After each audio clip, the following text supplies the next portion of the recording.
মোদী সরকার যেভাবে বাংলাকে হেনস্থা করছে, ভেবেছিল এসআইআর করে বাংলাতে রোহিঙ্গা এবং বাংলাদেশিদের নাম বাদ দেবে। এখন রোহিঙ্গা কতজন পেল বা বাংলাদেশি কজন পেল সেটা আমাদের কাছে জানা নেই। আমরা একটা জিনিস পেলাম যে 63% প্রায় হিন্দুদের নাম বাদ চলে গেল। এই হিন্দু কারা?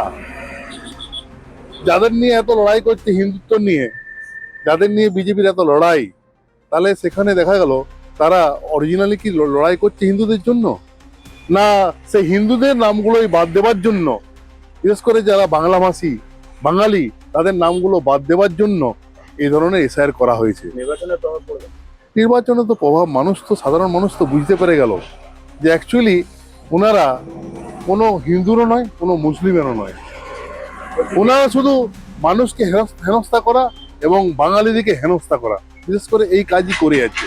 এর জন্য বিজেপির যেটা রেজাল্ট আগামী 4 তারিখে ক্লিয়ার হয়ে যাবে। দেখুন, আদতে হিন্দু মুসলমান নয়, এরা বাংলার মানুষকে যেভাবে এই তাড়াহুড়োর মধ্যে এসআইআর করতে গিয়ে বিপদে ফেলেছে, বারবার মানুষকে লাইনে দাঁড় করিয়েছে। মানুষ এটাতে এমনি বীতশ্রদ্ধ, তার উপরে 63% হিন্দুদের নাম বাদ গেছে। মানুষ ভীষণ রকম বিরক্ত রয়েছে। আমরা দেখতে পাচ্ছি পথে ঘাটে মানুষ এটা নিয়ে আলোচনা করছে। মানুষের কপালে চিন্তার ভাঁজ। এটা অবশ্যই বিজেপির জন্য নেগেটিভই যাবে। মানুষ তাদেরকে একদমই, বাংলার মানুষ তাদেরকে প্রত্যাখ্যান করবে। মূলত দেখুন, এটা একটা বিজেপির চক্রান্ত।